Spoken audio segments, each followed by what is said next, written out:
All right, guys, so today we're going to be talking about this stutter go here by Jamar Chase. We're going to talk about how he's able to get separation on this and how you can also get separation on a comeback using this same kind of release here, okay? So now, main thing is when we come off the line of scrimmage, this DB's bailing, right? Looking back to this quarterback, I want to make sure I attack either his blind spot or this weak hip, right? Because in this situation, when he's looking back to this quarterback in zone, right, he's going to have to feel for this receiver. We're going to have a feel for him. So if I can drop my hips and I can create some energy with my hands, with my feet, to at least get him to hesitate, I'm going to be in a good spot to get some space. So you see how he's closing the gap here with him. He's attacking this weak hip.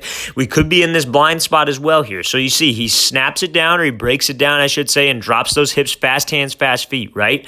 Now, when he's going off a feel and he feels Chase start to drop, this DB's going to want to jump this thing. He's going to want to at least hesitate, right? I'm not even going to say jump, but at least hesitate on it because he's in zone. Now, when I'm accelerating back up on this route, I want to make sure I keep my head down.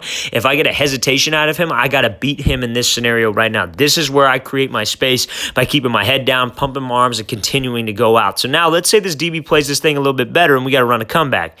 I stutter. Now let's say this DB's felt this before and he's going to speed turn out of there, right? So he flips his hips and speed turns out of there.